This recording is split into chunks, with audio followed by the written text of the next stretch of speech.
Hi, hello, and welcome to another fantastic episode of the number one trending and topical issues podcast in the 254. This is a Kenyan podcast where we aim to show you a different side of this coin that we call the 254. Remember, you can always connect with us on our social media platforms. We are on Twitter. You can find us at Kenyan Podcast _. You can also find us on Instagram, Kenyan Podcast, and also on Facebook as well. And today we are looking forward to having an interesting show. Remember to keep it interactive with us. My name is Spikes, and we also do have a wonderful host with us. He goes by the name Lagzon Kamau. Mambo vipi Lagzon? I'm good. Tumayo unaelewa vizuri, sijui kama unasikika, lazima ukuwe na more energy. Watu wanataka power bana. And of course, today we are going to discuss something that is very important, something that has been going on kwa different social media platforms. It has also been spoken about on our mainstream media. And we are talking about the value of our Kenyan passport. First and foremost, maybe perhaps kama nikuulize, ukiangalia, or maybe perhaps according to your opinion, when it comes to the ranking of our Kenyan passport, of course, it's a very important document. And what is your opinion about the ranking of our Kenyan passport, regionally and also globally? What is your opinion of the ranking of our passport regionally and globally? On a regional level, in Africa, our passport is a good passport. It ranks among the best African countries, although there are better passports like Mauritius and Seychelles. At an international level, I don't think our passport fares too well. We need a lot of visas to go to other countries, especially outside of Africa. And but I've been thinking that when it comes to on the continent, I think tunaweza sema tumejaribu. Because first and foremost, we do have the push for regional integration, especially in East Africa. So ni kumaanisha even for the East African countries, maybe Uganda, Tanzania.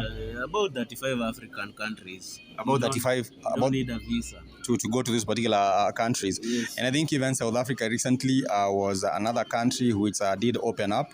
You remember when the president, they did have bilateral talks between Kenyan president and Ramaphosa. Yes. There was an agreement that Kenyans can actually travel to South Africa, and we are really looking forward, even as a part of the Kenyan podcast team, to tour and go see what's good with South Africa. But nonetheless, something has come out in the public in the recent past, and this has to do with the issuance of the Kenyan passport. Unapata kwamba even people who are not Kenyan nationalities wanazipata hizi passport. Recently there was an exposition, and this happened on Standard Media and even other media platforms, and they were saying that the US has actually shown that the brother of the RSF commander in Sudan, he holds a Kenyan passport. This is actually a Sudanese, and not just Sudanese. Ukiangalia pia wa Somali. I understand there are so many individuals that have been getting a Kenyan passports. What do you think might have transpired, towards leading to us to this particular case where so many people are getting these Kenyan passports? It's a long time. There is a long time thing that has been happening for a while, especially the Somalis who are abroad. Most of them they have a Kenyan citizenship because their country is not so stable, and when a country is politically unstable, the Western country will deny you a visa or an entry to their country.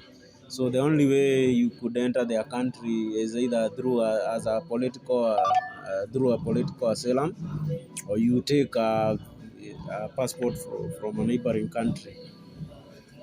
I think I would agree, because most of these particular countries, because of the state which they are in, like you did say, Somalia, ukiangalia huko hivyo bado vita inaendelea. There is a war. If you look at Sudan, there has been a war since the ouster of Bashir. There has been a war going on, between different functions, the RSF, the Rapid Support Forces, among others, other different groups who have been fighting in that particular country. But then again, I would actually say that when we do start to have these numbers, so many people having Kenyan passports, I think that also makes our passport suspect. If you go to another airport, or if you're traveling to a different country, and they ask you and produce your Kenyan passport, there will still be questions. What are the motives of this particular person, and is he involved in any kind of criminal activities even before they get?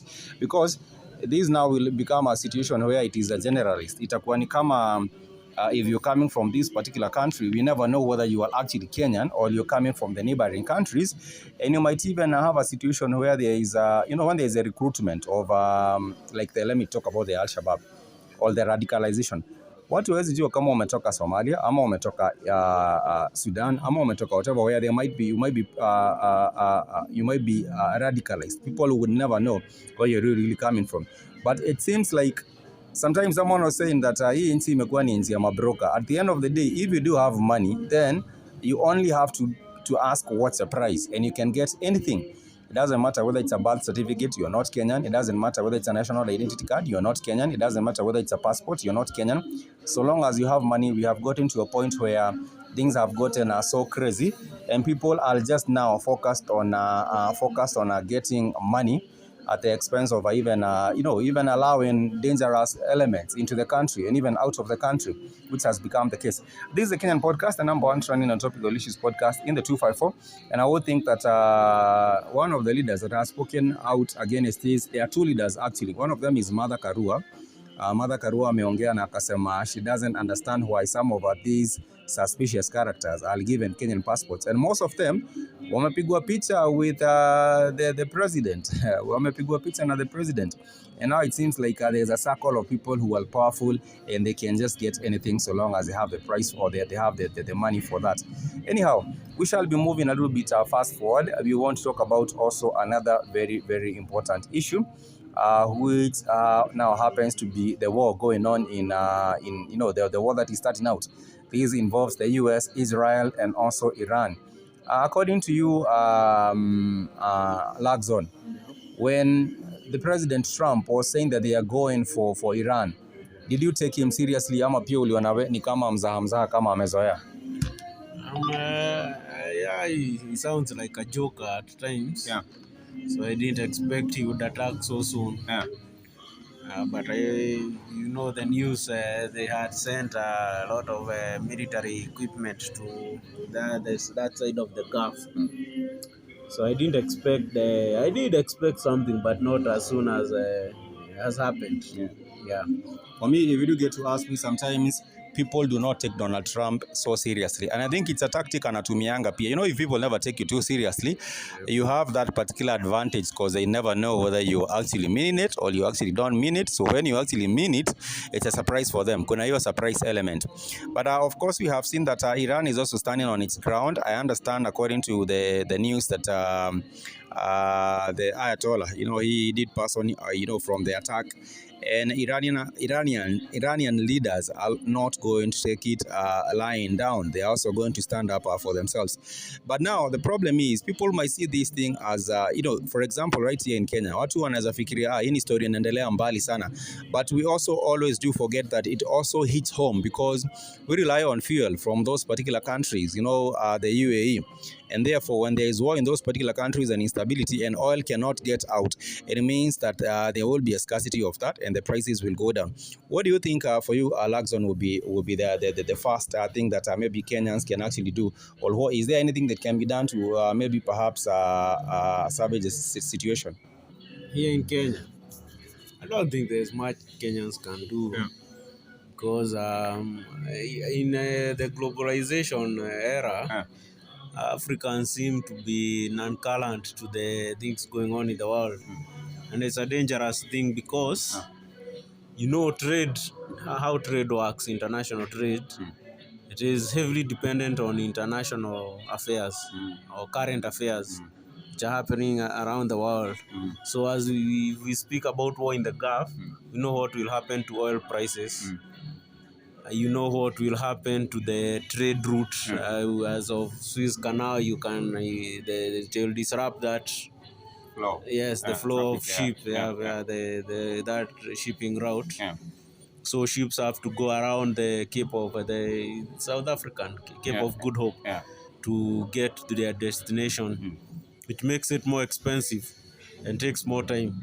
More time means a higher cost. Yeah. So Africans, at the end of the day, they end up blaming the government for all these things, which they are obviously ignorant to, and they do not understand the implications, simply put. So as for Kenya, The thing, being a net importer, will notice the price of imported goods will. Wow. Yes. So for me, I do think maybe perhaps in future we should look at situations where we can buy more oil and stock some of this oil, so that when some of these particular matters escalate, then maybe perhaps we would have be caution against that. But also, do you think Trump is doing this intentionally, so that there can also be, it's like bending their arm, to make them to make them do according to his will? And do you think he has a particular objective apart from just talking about these missiles? I think if you studied American politics or geopolitics, because America likes to play the world police, their politics is very much intertwined with what is going on around the world. So they like to play the world police. So if a country is not too democratic, is not this and that, but they still support some tyrants. Yes, you'll see them supporting the regimes that are oppressing their people. Obviously, during the Kenyan demonstration, you could see the Democrats, led by Biden, would invite the president of Kenya once in a while. Meanwhile, Kenya is calling for democratic rights, and the government was being accused of serious human rights abuse. The same people who promote democracy are supporting a regime which Is anti-democratic. Yes, which is not honoring the people's rights, constitutional rights. So America is a two-edged sword. So I think the politics more, personally, I think it has to do with the global trade too, especially crude oil, what they call the petrodollar. And America has to constantly be involved in what's going on in the oil market. I understand, and I do agree, because these countries, they are part of the OPEC, the oil producing countries, and which we do rely on mostly. And when you do find these particular situations are going on, we must be very, very wary of what is going on and the implications, even the implications right here in our country as well.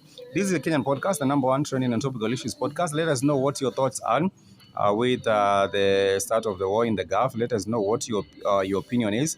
And also for the people in the diaspora, the Ministry of Foreign Affairs and Diaspora Affairs, they did release some numbers, or they were sharing hotlines where people can call in case they are maybe caught up in situations in Qatar, or even in these other countries that are involved with this particular situation of the ongoing situation. So therefore, people, make sure you stay safe. Make sure that you are also on the lookout, because you never know where this particular one might go. It might actually de-escalate. It might actually escalate. But we do hope that at the end of the day, there are much more diplomatic ways of actually addressing the issue. But nonetheless, this has been the Kenyan Podcast, the #1 trending and topical issues podcast in the 254. We do hope to wish you a happy and a productive rest of the week. For now, we do want to sign out and wish you a productive one. Until next time, kwaheri.